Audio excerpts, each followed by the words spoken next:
We're back again. When was the last time we did this? This is back in the saddle. The fans have been reaching out and demanding that we come back. Our sponsors, too. Yeah, this one's brought to you by Hyundai.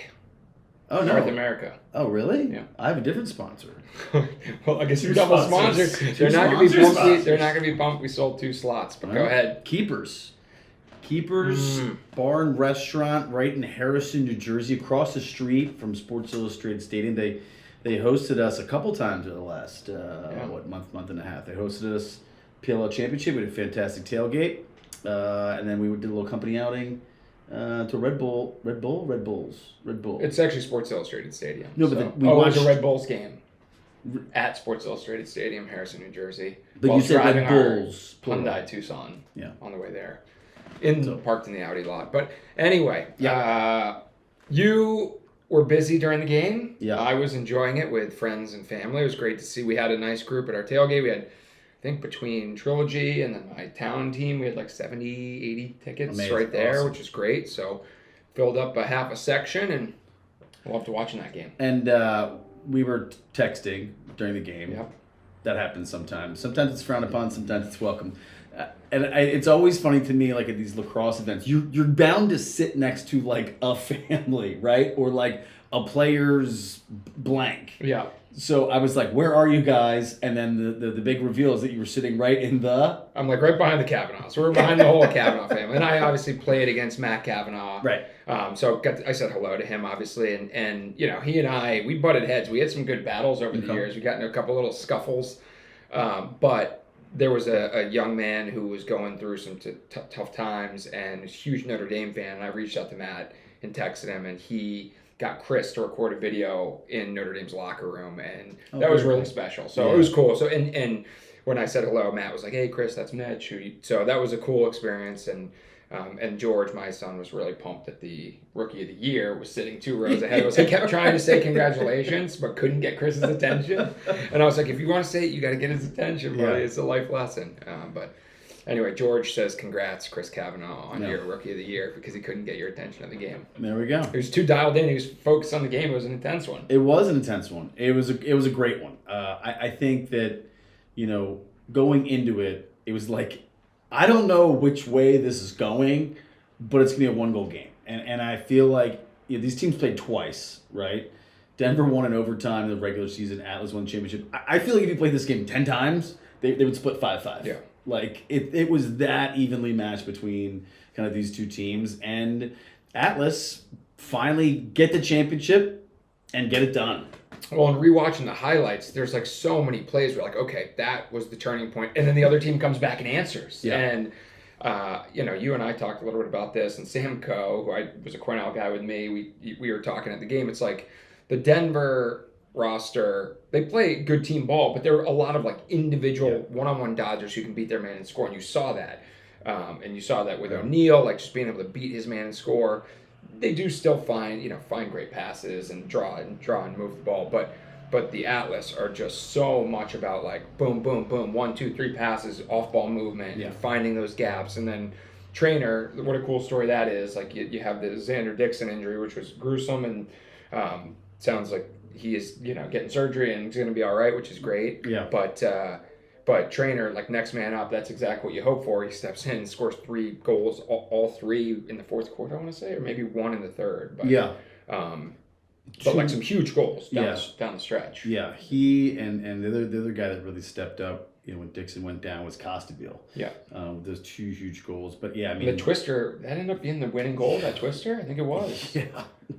It was. I was saying it's like he literally like reached just enough to get McEnany to move his stick, and then tucked it around. It was like, that is the definition of how a twister works. You get the goalie to move their stick, and then you tuck it back. I mean, there was like, I think what was so special about this championship is there was like also just like highlight after highlight after highlight. A couple that stand out. I mean, the Jeff Teat behind the back as he's falling to his knees, double teamed off the 2. Someone's like, "Oh, he just lost that." I'm like, no. He saw Reed Bowering and he fed that ball. Like, that was absurd, right? I mean, Brendan O'Neal had like one like super low angle. He goes up and like dunks it over Entenmann's head. Obviously, like, save of the day, Liam Entenmann late in the fourth quarter on Bernhardt right in the crease. So like, it wasn't just that it was a close game. I think it was played at such a high level, and then also had these like jaw-dropping moments, whether it be like a goal, Brendan O'Neill just like running over Camizio while he was dodging, like great goalie play, outlets, like there was just like play after play after play after play, like Makar, like an insane clear. It was just played at a really high level, and I think that's what made this kind of so special to watch, right, and to also call. Well, yeah, and you watch some of those plays that they make the extraordinary look routine, I think is the other thing. And some really high IQ plays that just fit seamlessly into the game. Yeah. There was one, I think it was on Bundy's goal, that low-to-low goal. It was that weird short side. But if you watch closely, Bernhardt is on the crease, and he like clamps down for a half a second. Yeah. It's like not a hold, but it slows Adler from getting his stick out into the lane. It's like those little plays are like the little IQ plays that you make, and that's the difference between, you know, the defensive player of the year getting a stick on a shooter and not getting a stick on a shooter, and it's like those little tiny plays all add up throughout the course of the game. So not to bury the lead, Teat gets MVP, 6 points, right? Schellenberger has got 4 points, and Baptiste was dominant at the faceoff strike. And then of the two goalies, Entenmann outplayed McNaney, right? Entenmann made the big stops when he needed to. That's ultimately what swung the game in Atlas's manner. And I think like Teat specifically, you know, it was funny. I was looking at the stats. He just seemed like a little bit more aggressive and assertive in this game. Like I think sometimes he lets the game come to him, like not to a fault, but he just like lets the game come to him. And you know, he had the second most shots that he's had all season long. You know, he had like one late, like I was talking with Streebs, and Streebs was like, there was like a late in the game. It was kind of like a 12 to 14 yarder, and he was like, And I was kind of like, I didn't mind it because that's kind of how he played the whole game. He just seemed like a little bit more aggressive, a little bit more assertive. From the stands, like, did you see that from Teat specifically as you were watching? Yeah, I think, you know, we talk a little bit about like the box influence. Like he's out there with that crazy behind the back. It's like that's a Bowering in a 2-man game. Yeah. Like those guys play in the NLL. You know, Danny Logan coming down and staying and setting some picks. Like there's a lot of that, and I think he was quick to get into 2-man stuff, which either means he's going to end up with a short stick matchup, or he's going to be able to feed the ball and get some assists. So I think, he certainly, it looked like was driving out of a lot of that 2-man action, and it works, right? And it works, and it also, with Schellenberger, more on the other side, you kind of have that 1-2 punch on both sides, where Schellenberger can kind of dodge and evaluate, and Teat can work on and off ball on the 2-man side. And then, you know, I think the other big narrative is obviously, you know, Coach Pressler, you know, in terms of leading Atlas to their first championship. You know, they'd kind of always had like some heartbreak, right? In terms of like they lost an OT, you know, last year. Like they always kind of the bridesmaid, never the bride. They finally make it the championship. They finally get it. And then you look at the flip side in terms of the heartbreak. You know, we've talked about this in the open. You know, Coach Sudan, the winningest coach to kind of never win one, and it's like. The Buffalo Bills of the PLL/NL era, Yeah. Well, I think, you know, Coach Pressler just wanted to unleash his dance move.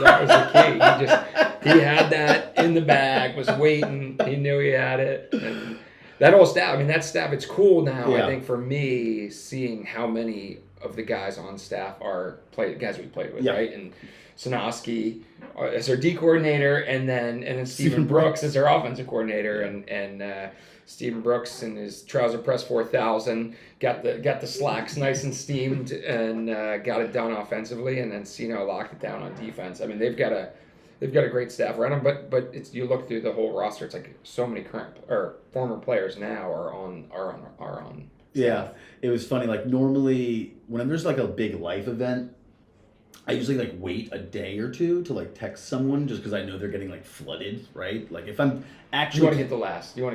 No. I just know I have some empathy, like and like if it's an actual friend, right, an actual colleague, an actual peer that like I'm in touch with anyway, I'm like I can wait a day or two. I don't need to send this like right now. Yeah. Right. So, but then when I saw the Pressler dance moves, I was like, I can't wait. I was like, you gotta be at the top of that list. I was like, I was like, this is too absurd. This is too absurd. This is too amazing to just like sit idly by and kind of wait.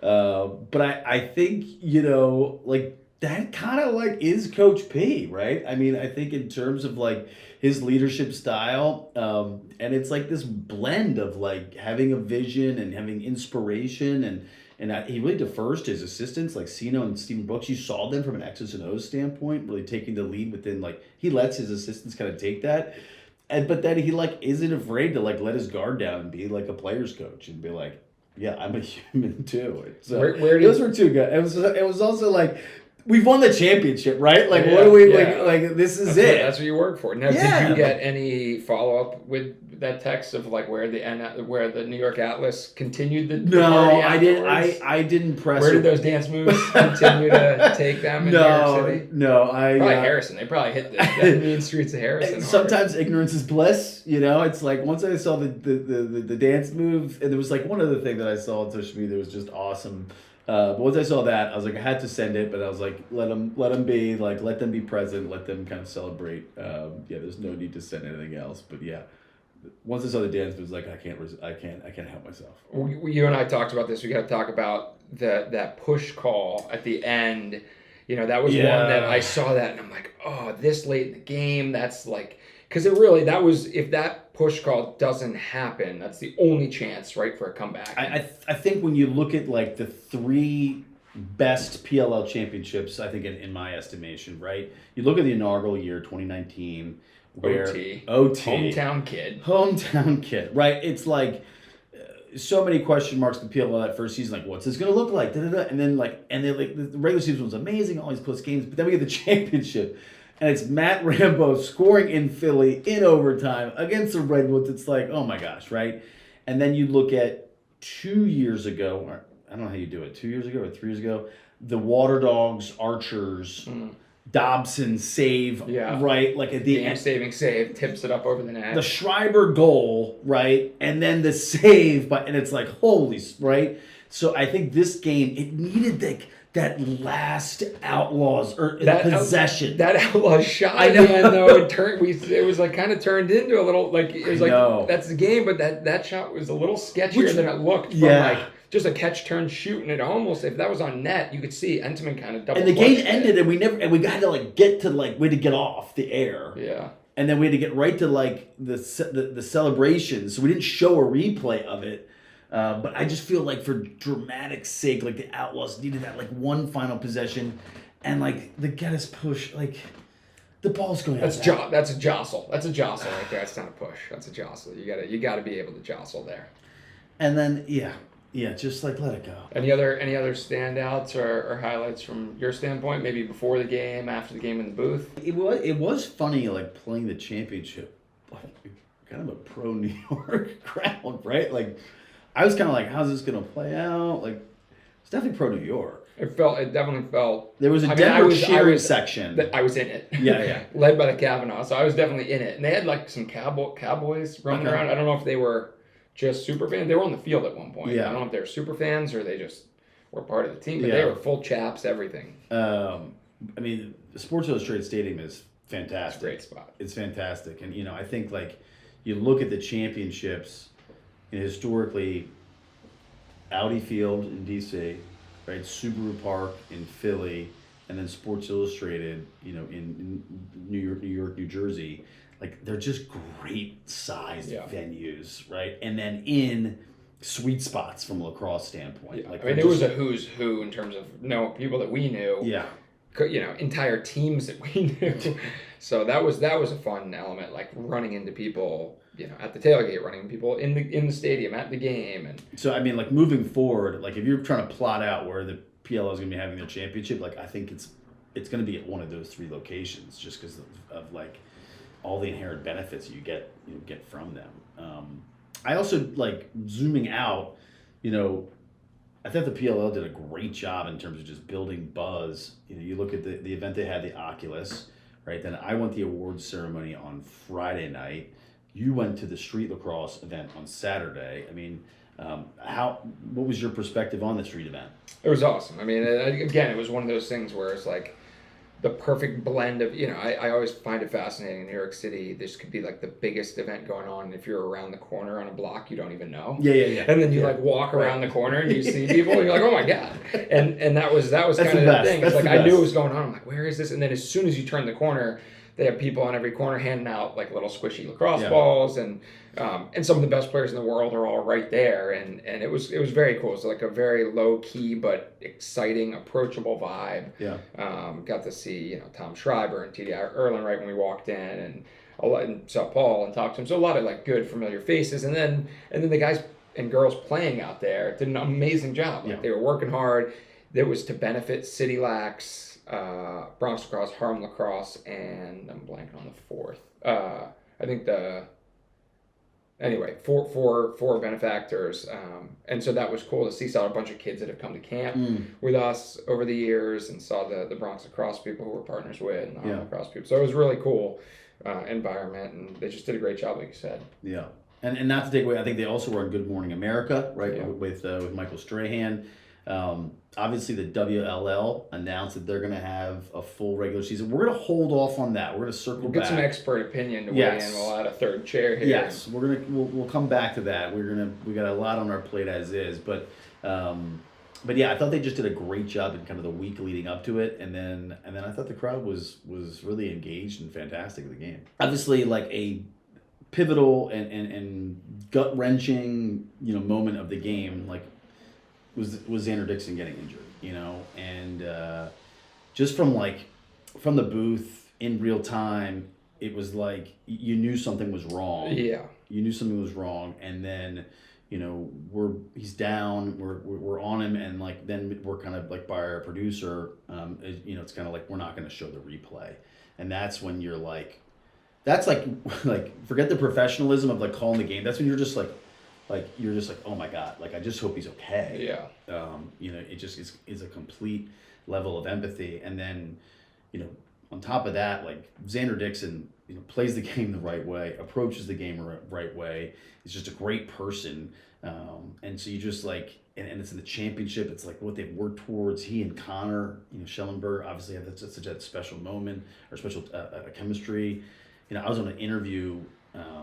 We were interviewing them earlier this week, and like Xander's like kind of self-deprecatingly humble, like he's like, yeah, like Connor thinks, like I think Connor's the best player in the world, and Connor thinks Jeff Teet's the best player in the world. He's like, I'm just like waiting for them, like for Jeff to be like, he's like, nobody's saying that about me, and but yet he's like one of the best players in the world. Bring him back the crease attack. Like he is. And you watch like his that goal he scored early, you watch how he kind of follows the slide, shifts back into that seam, and like just finds the perfect spot. Yes. Catches, looks at the goalie, changes his angle. It's like there's like 5 things he did in the span of 10 seconds, most of which he didn't have the ball for, and then he puts the ball in the back of the net, and you're like, oh yeah, that's why. Like it's a symbiotic relationship. Like Teet and Shelley need DIckson as much as DIckson needs them, right? And I think like, it's so when he got injured, just your heart just went out to him, and obviously they got a chance to see him at my understanding is they saw him at halftime. And you just knew that they were going to kind of rally around that, and I think kudos to Coach Pressler and his staff for keeping them kind of ultra focused and understanding that, and then also think kudos to the players, like that can take a serious sideways turn. Yeah. And I think understanding and I think Entenmann said it after the game, like he would want us to play for it, like he would want us to play, like step up, Yeah. And you and I have been part of a lot where like it's not so much that you like are like worried that same injury or an injury like that is going to happen. Yeah. It's more of just the mental, like you said, the focus and the intensity that can dissipate after that long break, and you're worried about your teammate more on a personal level. Yeah. But yeah, like you said, it was like they ratcheted it right back up, and it was good to see you mention his humor and kind of wit, and like his text or the tweet, like had to dip for a minute. Thanks for getting the ring. Like clearly he's in good spirits and in good care, and hopefully we'll make a quick recovery. Yeah, thoughts and prayers go out to you, to Xander. We're thinking about you, hoping you can make a full, speedy recovery because we want you back out on the lacrosse field.